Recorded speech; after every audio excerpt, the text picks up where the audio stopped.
అందరికీ నమస్కారం. పాట ఏంటినా పాడుతారా? నేను మంది పాడదా పాడిన పాడతారు. మళ్ళా కూడా చెప్తాను అన్న, బాగా గుర్తుపెట్టుకోండి. ఒక ఆలోచన విధానం కలిగిన వ్యక్తి, ఒక జాతిని ప్రభావితం చేయగలిగిన వాడు, ఒక దేశాన్ని ప్రభావితం చేయగలిగిన వాడు, అసలు ప్రపంచాన్ని మార్చగలిగినోడు, ప్రపంచాన్ని కూల్చగలిగినోడు, ప్రపంచాన్ని మన వైపు తిప్పుకోగలిగిన అంబేద్కర్ లాంటి వాడు, ప్రపంచాన్ని ఎటే టైం మార్చి అక్కడెక్కడో సప్త సముద్రాల ఆవల కూర్చొని ఆడిస్తున్న ఎలన్ మస్క్ లాంటి వాడు. ఎవడైనా ఒకటేసారి పుడుతున్నా. దాంట్లో మన బాబా సాహెబ్ అంబేద్కర్ అంటేనే కూడా ఒకేసారి పుట్టిండు, మళ్ళా పుట్టాడు.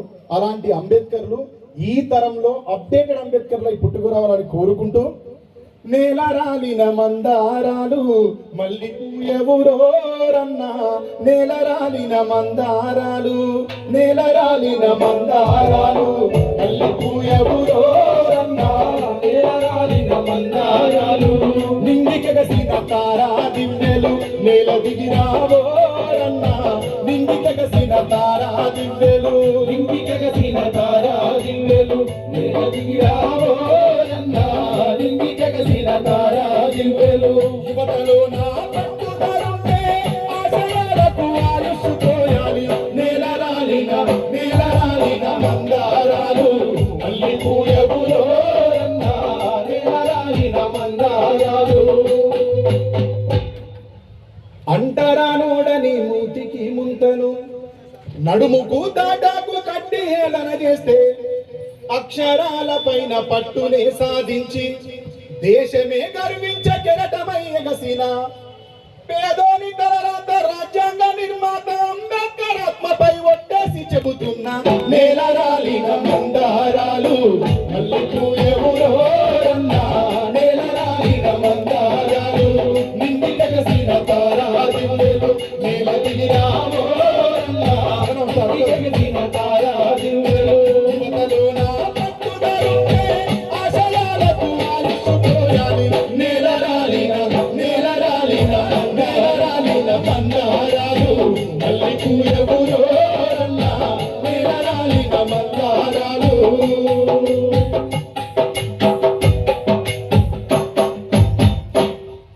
మళ్ళా పుట్టరు, ఒక్కసారి పుడతారు. మన అమ్మ నాన్న అయినా, ఈ ప్రపంచాన్ని మార్చిన వాళ్ళైనా, మనకు స్ఫూర్తినిచ్చిన వాళ్ళైనా, మన ప్రాంతానికో మన జాతికో కీర్తిగా నిలిచిన వాళ్ళైనా, మన లోపల ఆలోచన శక్తిని రగిలించిన వాళ్ళైనా ఒకటేసారి పుడతారు. వాళ్ళ స్ఫూర్తిని తీసుకొని ముందుకు పోవాలి. అంబేద్కర్ గారు లాంటి పుట్టుక మళ్ళా జరగదు. ఇంత అద్భుతమైన రాజ్యాంగాన్ని, ఇంత అద్భుతమైన స్వేచ్ఛని, హక్కులని ఇచ్చిన బాబాసాహెబ్ కి ఒకసారి అందరూ గట్టిగా జై భీమ్ చెప్పాలి. జై భీమ్ అన్న, గట్టి చెప్పాలి. జై భీమ్. థ్యాంక్ యూ అన్న. ఇంకా మీకు ఇంకేమన్నా పాట చెప్పాలా? ఏం పాట చెప్పాలి చెప్తా. మీకు నాకు జమ్మికుంటకు జీవితకాలం గుర్తుండిపోయేది, బ్రతుకంతా గుర్తుండిపోయేది, తరతరాలకు గుర్తుండిపోయేది ఆర్టీసీ బస్సు. తెలుసా మీకు?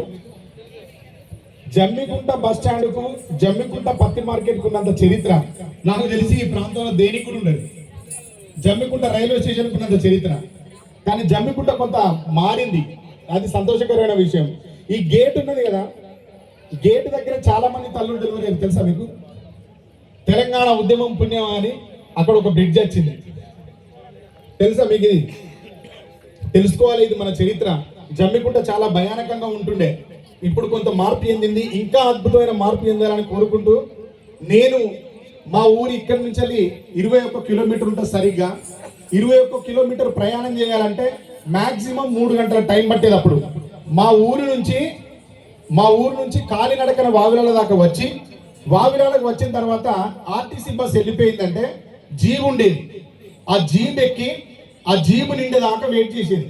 ఆ జీబులో వెనకాల 5 మంది, ముందు ఒక 2, మీద మాక్సిమం వీలైనంత మంది చుట్టూ ఒక 10-15 మంది కూర్చున్న తర్వాత వెనుక మళ్ళా జీబుకు ఊరడ పడతా ఇంకో 4 ఉంటే ఆ జీబుకు ముందు మళ్ళా మీద ఒక ఆయన ఎక్కి కూర్చొని డబ్బులు వసూలు చేసే ఆయన అటెండర్ అంటారా, మర్చిపోయిన క్లీనర్ ఉంటుండే.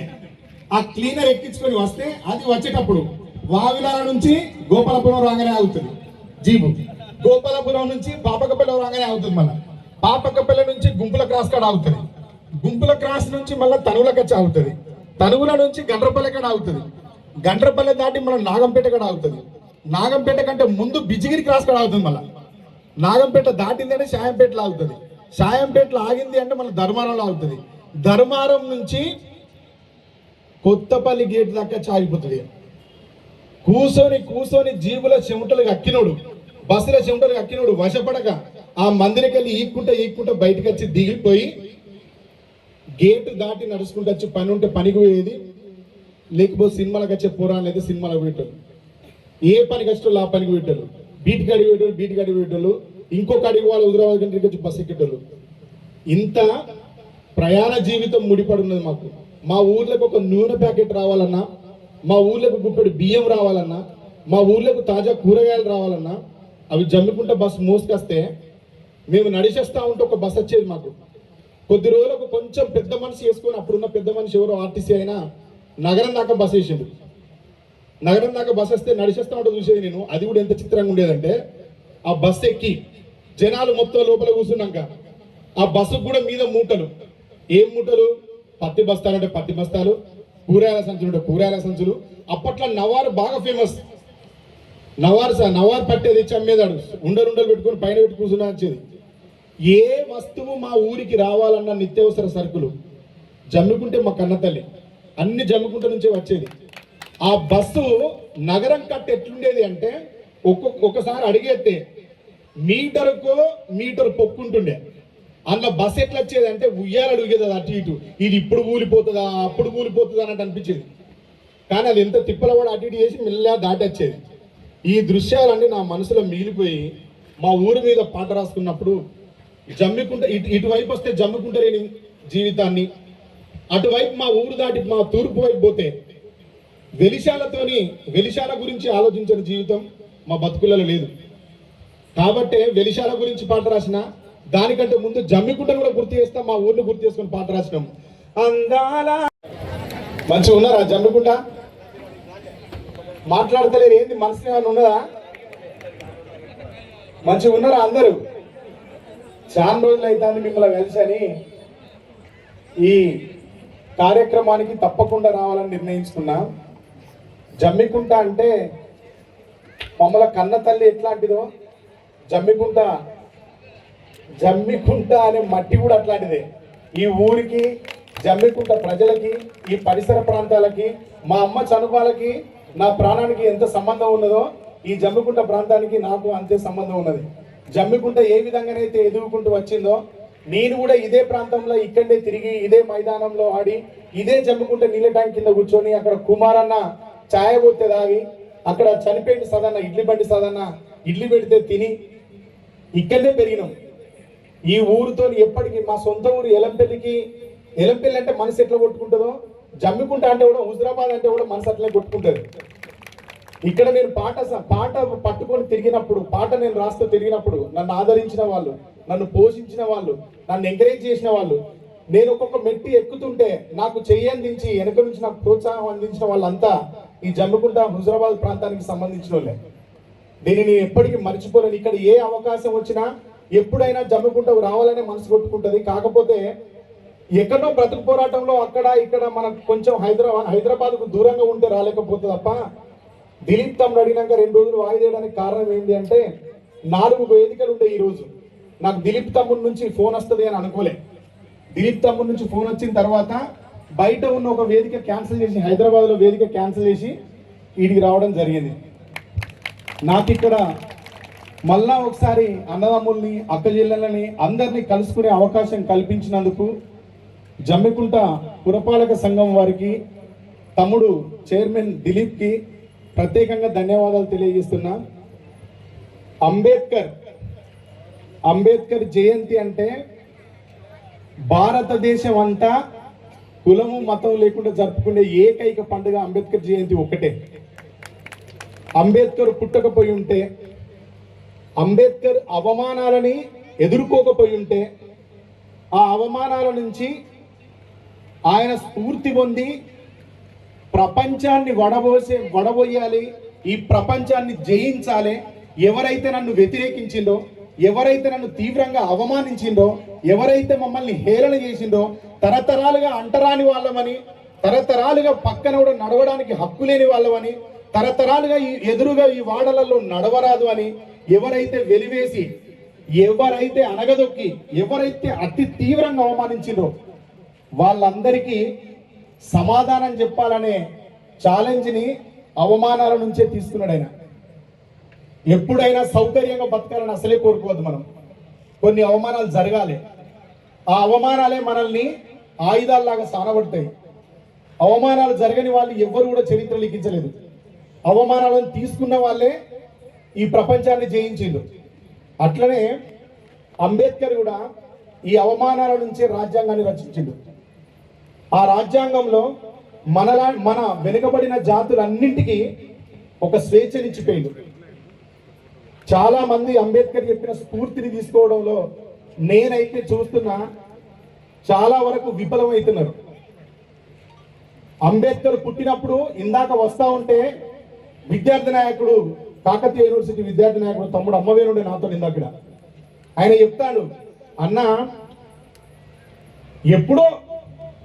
ఎప్పుడో బాబాసాహెబ్ అంబేద్కర్ పుట్టినప్పుడు ఆయన ఇల్లు ఎక్కడుందో, ఆయన ఊరెక్కడున్నదో ఎవరికి జాడ తెలియనప్పుడు, ఆ ఇంటికి ఊరికి తొవ్వలేనప్పుడు, సాటి మనిషి కూడా మనిషిని ట్రీట్ చేయనప్పుడు అంబేద్కర్ ఇంత చేసిపోయి ఉంటే, ఇంత చేస్తే, ఇంతటి స్వాతంత్ర్యాన్ని మనకిస్తే, ఈ స్వాతంత్ర్యాన్ని మనం ఎంత వాడుకున్నాం, ఆ స్వాతంత్ర్యం ఆయన మనకిచ్చిపోయిన హక్కుల్ని మనం ఎంత తీసుకున్నాం, అంత అవమానాలు అనుభవించిన అంబేద్కర్ ఒక రాజ్యాంగాన్ని రాసి ప్రపంచానికి, దేశానికి దిక్సూచిగా మిగిలిపోతే ఈ తరంలో ఎంతమంది అంబేద్కర్లో ముట్టుకొచ్చినామన్నా మన నుంచి అడిగిండు.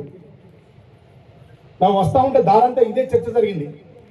ఈ విషయాన్ని ఎందుకు చెప్తున్నా అంటే, నేను అంబేద్కర్ అవమానాలు ఎదుర్కోవడం వల్ల రాబోయే ఏ తరం కూడా నాలాంటి అవమానం ఎదుర్కోవద్దు అని ఇంత అద్భుతమైన స్వాతంత్ర్యాన్ని మనకు రాసిచ్చిపోయింది. ఇన్ని హక్కుల్ని మనకు అందించిపోయింది. ఈ హక్కులు మనకు దొరికినప్పుడు మనం ఎక్కడెక్కడ దుర్వినియోగం చేసుకున్నామంటే, ఇంకో మాట కూడా చెప్తున్నాను, అనేది అందరూ గుర్తుపెట్టుకోండి. నేను మీకు సందేశం ఇస్తలేను, సందేశం ఇచ్చే అంత పెద్దోని కాదు, సందేశం ఇచ్చే ఉద్దేశం లేదు నాకు. జరిగిన దాన్ని యథాతథంగా నేను నా కళ్ళతో చూసిన దాన్ని మీరంతా, మనమంతా ఒక కుటుంబ సభ్యులం కాబట్టి, అన్నదమ్ములం కాబట్టి, అక్క చెల్లెలు ఉన్నారు కాబట్టి అందరితో ఒకసారి గుర్తు చేసుకునే అవకాశం అనేది చెప్తున్నా తప్ప కానీ ఇది సందేశం కాదు. ఎక్కడికి పోయినామంటే, ఒకప్పుడు అంటరానులం అని బాధపడ్డాం. ఈరోజు మనల్ని అందరూ ఎక్కడైనా, నాకు తెలిసి తెలంగాణలో అయితే పెద్దగా కుల వివక్ష అనేది పెద్దగా లేదు, ఉన్నది. కానీ గతంతో పోలిస్తే ఇప్పుడు కొంత మెరుగే. మనం ఎక్కడికి వచ్చినామంటే, ఏదైనా తగాదా జరిగితే, ఏదైనా కొట్లాట అయితే, ఇద్దరి మధ్య కిరికిరి అయితే, అసలు ఆ గొడవ పెట్టుకున్న వాళ్ళు ఇద్దరు దళితులని తెలిసినా తెలియకపోయినా ఒకరి మీద ఒకరు అట్రాసిటీ కేసు పెట్టుకునేంత దూరం వచ్చినాం మనం. ఇది దుర్వినియోగం. దీన్ని 100కి 1000% అందరం ఆలోచించాలి. బాగా కొన్ని మంచిది, 100కి 1000% ఆలోచించాలి మనం. ఈ అట్రాసిటీ చట్టం అనేది పెట్టినప్పుడు పెట్టాలి అని మొత్తుకున్న వాళ్ళు మనోళ్ళే, పెట్టిన తర్వాత తీసేయాలని మొత్తుకున్నది కూడా మనమే. ఎందుకు ఈ దుర్వినియోగం జరిగి ఉంటుంది? ఎవరు కూడా దీన్ని పెద్దగా ఆలోచించలేదు అన్నారు. కానీ ఇది ఆలోచించాలి. 1కి 10 సార్లు, 10కి 100 సార్లు, 100కు 1000 సార్లు అంబేద్కర్ ఇచ్చిపోయిన హక్కులని మనం ఎట్లా కాల రాసుకుంటున్నాం, మనం ఎంతవరకు వినియోగించుకుంటున్నాం, ఇది 100% తెలుసుకోవాలి. ఇంకో విషయం, ఎక్కడ చూసినా కానీ అంబేద్కర్ పేరు వినబడ్డది అంటే, అంబేద్కర్ పేరు ఎవరైనా ఎత్తుకున్నారు అంటే, అంబేద్కర్ గురించి ఎవరైనా ఏదైనా కార్యక్రమం చేస్తారంటే అయితే మాల అయి ఉండాలి లేదా మాదిగా అయి ఉండాలి. ఈ రెండు వర్గాలకు సంబంధించిన వాళ్ళే అంబేద్కర్ మనసులోనే ముద్రేస్తున్నారు. ఎవరేసింది ఈ ముద్ర మనకి? ఒక మాలోడు ఒక మాదిగోడు ఇద్దరే బతుకుతున్నారు అంబేద్కర్ రాసినటువంటి హక్కుల్ని పుచ్చుకొని. దేశంలో ఉన్న ప్రతి మనిషి అంబేద్కర్ పెట్టిన భిక్ష ద్వారానే బతుకుతున్నారు. ఎందుకు అంబేద్కర్ అనగానే ఒక దళితుల కిందని ఇంకెందుకన్నా ట్రీట్ చేస్తారు? దీంట్లో మన మాలా మాదిగ బిడ్డలు ఎవరైతే ఉన్నారో, దళిత బిడ్డలు ఎవరైతే ఉన్నారో వాళ్ళు కూడా ఒకటి నేర్చుకోవాలి. ఇది గుర్తుకు చేస్తున్నాం మీకు, నేను సందేశం ఇవ్వట్లేదన్నా. ఏం చేయాలంటే మనం కూడా అంబేద్కర్ సంఘం అనేది మనం పెట్టుకోవద్దన్నా. అంబేద్కర్ సంఘం అనేది మనం పెట్టుకోవద్దు. మనం పెట్టుకోవడం వల్ల దాన్ని లిమిట్ చేస్తున్నారు. దీన్ని ఏం చేయాలంటే ఒక సూచన మాత్రమే. ఇది ఇక్కడ ఉన్న పెద్దలు, మీరు లేకపోతే ఈ ప్రాంతంలో దళితవాదం లేదు, మీరు లేకపోతే అంబేద్కర్ గురించి మాట్లాడే వాళ్ళు లేరు, మీరు ఎన్ని అవమానాలు ఎదుర్కొని ఉంటారు, ఎంత చైతన్యమై ఉంటారు. కాబట్టి నేను మీకు ఈ మాట చెప్తున్నా. ఇది కూడా కన్సిడర్ చేయండి. నేను చెప్పబోతున్న విషయాన్ని కూడా కొంచెం ఆలోచించండి. ఊరికో అంబేద్కర్ సంఘం పెట్టండి. ఆ అంబేద్కర్ సంఘంలో ఊర్లో వెలమాయన ఉంటే వెలమాయన ఉండాలి, రెడ్డి కుటుంబం ఉంటే రెడ్డి కుటుంబం ఉండాలి, గౌడ కుటుంబం ఉంటే గౌడ కుటుంబం ఉండాలి, చాకలి వాళ్ళు ఉంటే చాకలి వాళ్ళు ఉండాలి, మంగళ వాళ్ళు ఉంటే మంగళ వాళ్ళు ఉండాలి. అందరిని కలిపి అంబేద్కర్ కమిటీ వేయాలి. ఎప్పుడైనా అన్ని కులాలను కలిపి అంబేద్కర్ కమిటీ వేయాలి. ఒక్క మాదిగోళ్ళే ఉండి ఒక్క మాలోళ్ళే ఉండి అంబేద్కర్ను మనం కూడా లిమిట్ చేయొద్దు. ఆ పేరుని ఎప్పుడు మన వాడలకు మాత్రమే పెట్టద్దు, మన వాడలకు పెట్టాలని కూడా ఎప్పుడు కొట్లాడద్దు. ఎందుకంటే మన రక్తమే అది, మన ఐడెంటిటీనే అంబేద్కర్, మన ఐడెంటిటీనే దళితిజం, మన ఐడెంటిటీనే దళితులం అనే మాట, మాల మాదిగలం అనే మాట, వెనుకేయబడ్డం అన్న వాళ్ళ మాట. మనం ఎందుకు దాన్ని అట్లా సపరేట్ చేసుకోవాలి? ఊరందరినీ కలిపి పెట్టండి. ఇప్పటి నుండి సంఘం, అంబేద్కర్ సంఘం పెడితే ఊరిలో ఉన్న అన్ని కులాలను కలుపుకొని ఊరికో సంఘం పెట్టండి. ఒకవేళ మన వాడకు కూడా మనకు కూడా ఒకటి ఉండాలనుకున్నప్పుడు మన మహనీయులు ఇంకా చాలా మంది ఉన్నారు, వాళ్ళ పేర్లతో పెట్టండి. మన ఊరి కోసం పోరాడిన వాళ్ళు ఉన్నారు, వాళ్ళ పేర్లు పెట్టండి. మన వాడల కోసం పోరాడిన వాళ్ళు, త్యాగం చేసిన వాళ్ళు ఉన్నారు, వాళ్ళ కోసం పెట్టండి, వాళ్ళ పేర్లు పెట్టండి. కానీ అంబేద్కర్ పేరును ప్రతి ఊరిలో అన్ని కులాలకు కలిపితేనే అంబేద్కర్ సంఘం ఉంటుందనే ఆలోచన విధానాన్ని మనం డెవలప్ చేస్తే, దాన్ని ఆచరిస్తే, దాన్ని కనుక పెంచి పోషించగలిగితే అంబేద్కర్ అంటే ఒక మాలమాదిగోళ్ళ నాయకుడే, వాళ్ళ దేవుడే అనే అభిప్రాయం మనమే కొంత తూడ్చిపెట్టిన వాళ్ళం అవుతామని సూచన మాత్రమే చేస్తున్నాను మీకు. దీన్ని అందరూ మనసులో పెట్టుకోవాలి.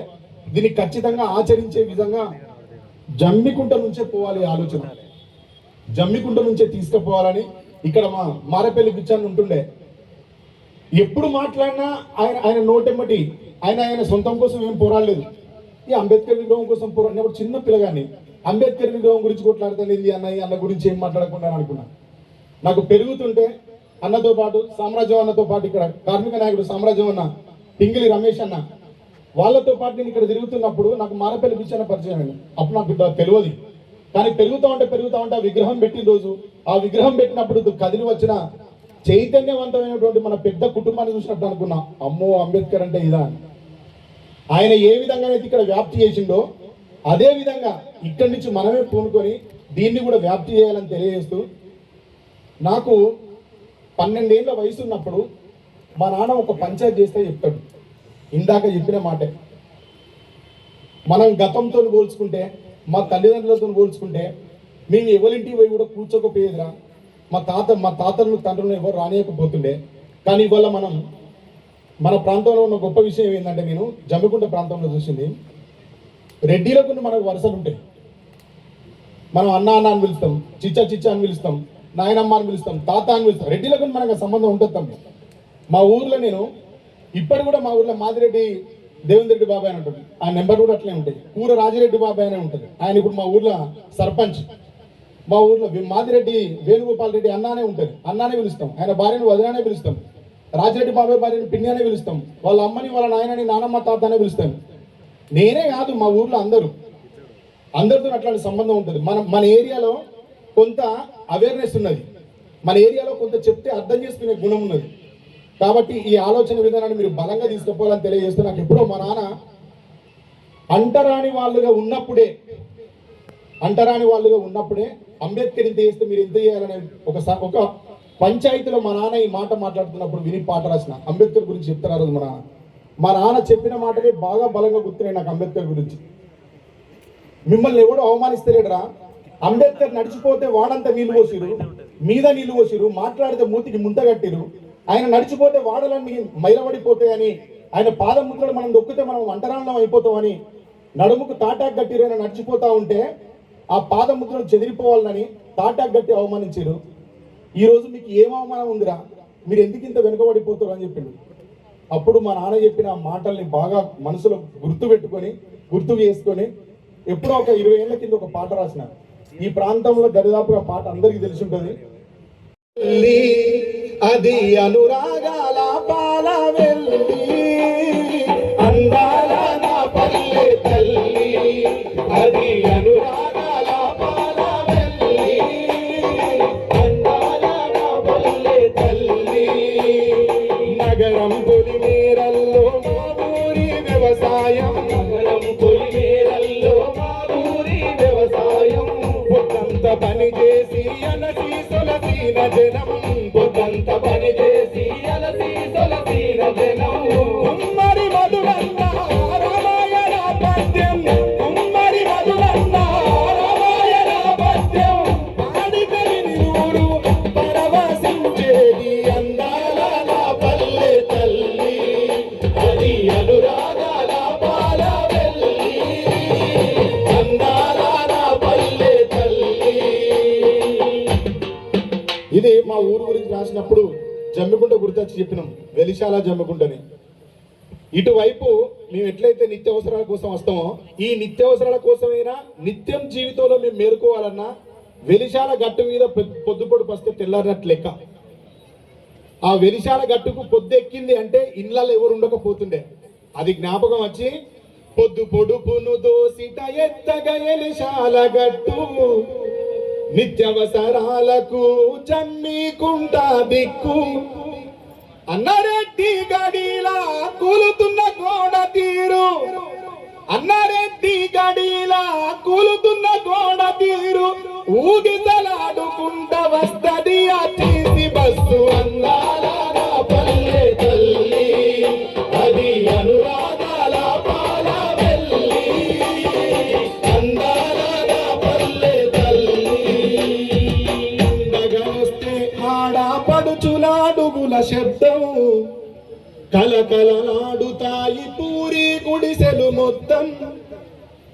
అత్తింటి కబురంది మెట్టింటి కలుతుంటే వెలవెల భోగ పల్లె కలతా పడుతాది తల్లి అందాల నా పల్లె తల్లి, అది అనురాగాల పాల వెళ్ళి.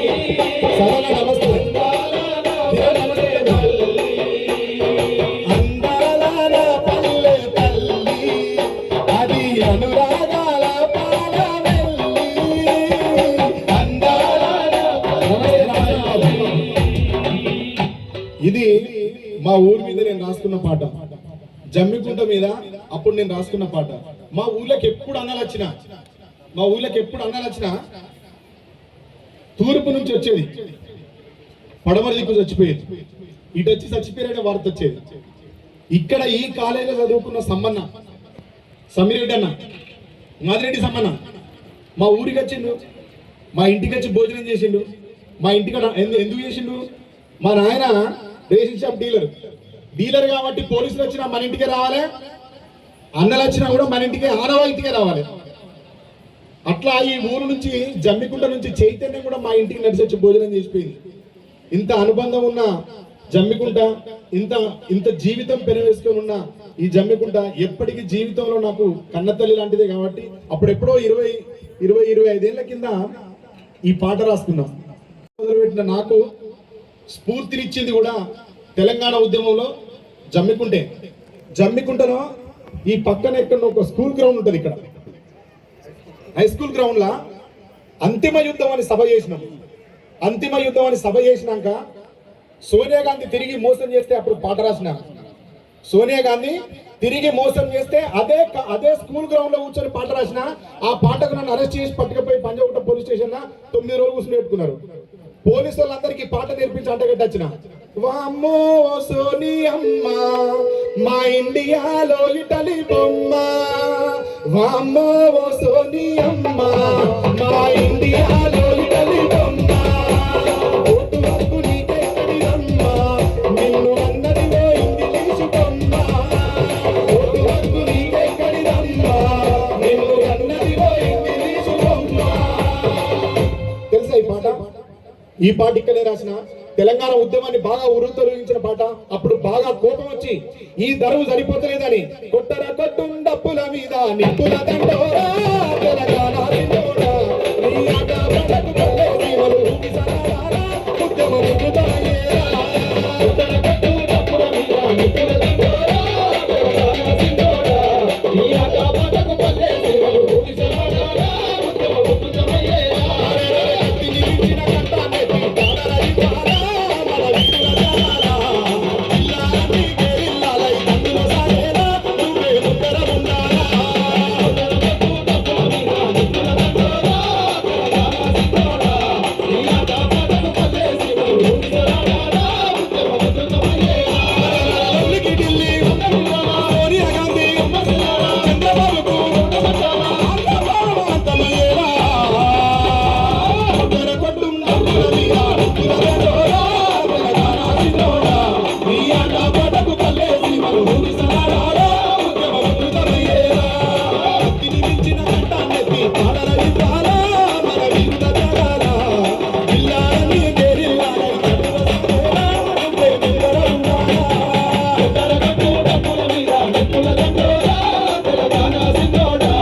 సీమలు ఊగిసలాడాలా, ఉద్యమం ఉద్యమయ్యేలా. ఈ పాట కూడా ఈయనే రాసిన, మన స్కూల్ గ్రౌండ్ లోనే రాసిన. కోపం వచ్చి అప్పుడున్న ప్రభుత్వం మీద పాటని ఇక్కడి నుంచే ఎక్కువ విడిచిపెట్టినాం. ఇట్లా మొదలుపెట్టిన నా పాట ఇట్లా ఆడబిడ్డల సమూహాన్ని చూసినప్పుడు, తెలంగాణ ఉద్యమం జరుగుతున్నప్పుడు, మన అస్తిత్వ పోరాటం జరుగుతున్నప్పుడు, మన ఆత్మలాంటి పోరాటం జరుగుతున్నప్పుడు, తెలంగాణ రాష్ట్ర సాధన కోసం ఆడబిడ్డలు కూడా కూర్పు చేయాలంటే ఆడబిడ్డలకు ఒక బతుకమ్మ పాట అయితేనే వస్తాడు. ఒక బతుకమ్మ పాట ఆడబిడ్డలకు ఉండాలని, ఓ పువ్వుల బొమ్మ శివుని ముద్దుల గుమ్మ, నీ కొరకే కూర్చిన తంగెడు కొమ్మ, కొమ్మ కొమ్మలో జన్మ బిడ్డ జన్మ, నిందరలుగు నిండుగా తెచ్చావె గునుగు పండుగ, ఓ పువ్వుల బొమ్మ శివుని ముద్దుల గుమ్మ.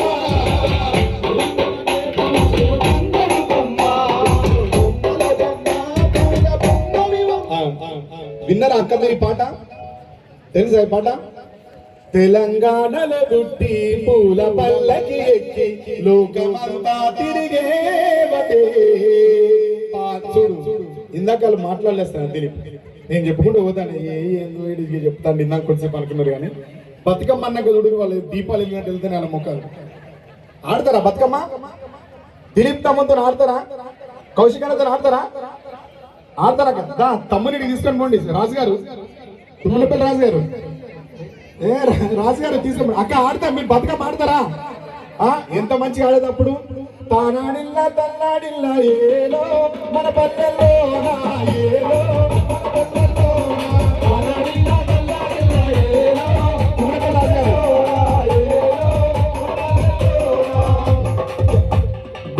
గుర్తులేదా ఈ పాట? గుర్తులేదా అక్క? మీరంతా ఉద్యమంలో పాల్గొన్న తనులే కదా, మీకు జీవితాంతం గుర్తుండాలనే ఎప్పటికీ మీరు బతుకమ్మ ఆడుకుంటే ఈ గ్రౌండ్ లో నేను ఈ మూల మీద కిరాయికి ఉండేది. నా బిడ్డ నేను ఇక్కడ ఉన్నప్పుడే పుట్టింది. ఇక్కడ నేను మీ అందరూ మీరు బతుకమ్మ ఆడుతున్నప్పుడు మీరు ఎప్పుడు పాత పాటలు పెట్టుకుని ఆడేది. ఏమేమి కాయపులే గౌరమ్మ ఇదొక పాట, సిత్తు సిత్తుల బొమ్మ శివుని ముద్దుల గుమ్మ ఈ పాట పెట్టుకునేది. తర్వాత దాంట్లో దొంగలెవరో దోచిరే గౌరమ్మ బంగారు గుండ్లవరమే బతుకమ్మ పాటలు గుర్తున్నాయా? ఇవి పెట్టుకొని మీరు ఇక్కడ ఆట ఆడేది. అప్పుడున్న అక్కలు 20 ఏళ్ల కింద ఉన్న అక్కలు చెల్లెళ్ళు వాళ్ళంతా ఆడుకుంటా ఉంటే వాళ్ళకు శృతి కలవక, ఆ పాటకు వెనుక తాళం లేక, ఆ పాటకు వెనుక దరువు లేక వాళ్ళు అప్పుడు ఇబ్బంది పడితే ఆడుకున్న ఆటల్ని గుర్తుపెట్టుకొని మీకు ఎప్పటికి ఒక పాట ఉండాలని ఆలోచించి ఒక పాట రాసిన ఫస్ట్ బతుకమ్మ మీద.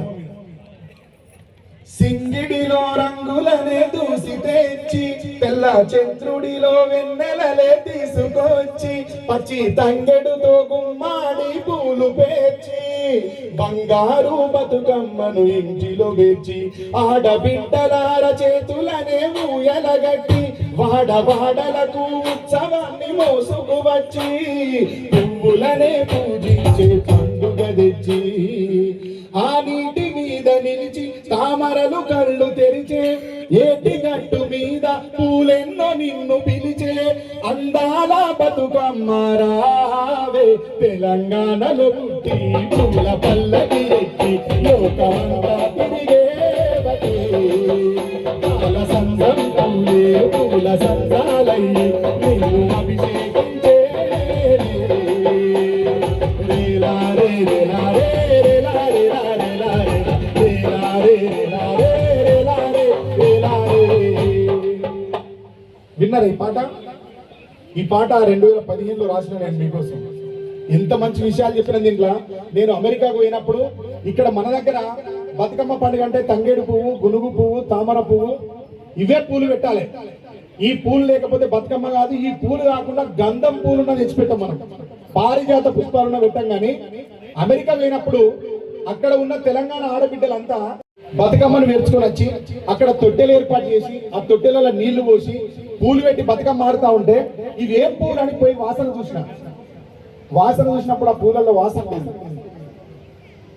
వాసన లేదు కానీ ఆ పువ్వు అక్కడ ఉన్న మన ఆడబిడ్డలకు బతుకమ్మ అనే ఆకృతినిచ్చి ఆడుకోవడానికి ఆటనిచ్చింది. వాసన లేని పువ్వులతో మన ఆడబిడ్డలు అక్కడ బతుకమ్మ వేర్చుకొని ఆట ఆడుకున్న తర్వాత నాకు ఇండియాకు వచ్చినాక ఆలోచన వచ్చింది. అంటే మన వ్యవసాయ క్షేత్రంలో పూసిన ఏ పువ్వు కూడా బతుకమ్మకు అర్హత లేని పువ్వు కాదు. అది ఆలోచించినాక ఒక మన వ్యవసాయ క్షేత్రమే కాదు, ఈ ప్రపంచంలో ఎక్కడ ఏ పువ్వు పూసినా తెలంగాణ బతుకమ్మ రూపంలో పూజను అందుకోవడానికి పుట్టినట్టు లెక్క అనిపించేప్పుడు రాసినమ్మ. కంది పువ్వులు నీ కంటి పాపలుగా సీత జడ పూలే నీలో సిగ్గులుగా తీరొక్క పూలు చేరి నీ చీరలాగా మారి మాన బిడ్డలాగా నిన్ను తీర్చిదిద్దుతుంటే దారుల్లో ఊరేగారావే తెలంగాణలో పుట్టి పూల పల్లకి ఎక్కి లోకమంతా తిరిగేవటే పూల సంద్రం పూలే పూల సంద్రాలయ్యి నిన్ను అభిషేకించే రేలా రే రేలా రే రేలా రేలా రేలా రేలా రేలా ఏం చెప్పినది ఇట్లా? పత్తి పువ్వులు నీ పెదవుల నవ్వులుగా గునుగు పువ్వులు నీ గుండె సవ్వడిగా కంది పువ్వులనే కంటి పాపలుగా సీత జడ పూలే నీలో సిగ్గులుగా. సీత జడ పూలు తెలుసా? ఇటు కూర్చున్న చెల్లెలు చిన్న చిన్న చెల్లెలు సీత జడ పూలు ఎంత అందంగా ఉంటాయంటే బతుకమ్మకి లేని వాళ్ళని తెచ్చిస్తాయి అవి. అప్పుడు గుర్తుకొచ్చి మన వ్యవసాయ క్షేత్రంలో పూసినటువంటి ప్రతి పువ్వు బతుకమ్మ పూజను అందుకోవడానికి పుట్టినట్టు అర్హత కలిగినాయి అని చెప్పి 2015లో రాస్తే 2019లో మళ్ళొకసారి మీ అందరికి చివరిసారిగా పాటని గట్టిగా అందించాలని, ఇంకా మళ్ళీ ఎప్పుడు బతుకమ్మ మీద పాట రాయొద్దు అని గట్టిగా నిర్ణయించుకొని ఒకే ఒక పాట రాసిన లాస్ట్ టైం ఇక మళ్ళా రాయొద్దు అని బలంగా నిర్ణయించుకొని అమ్మో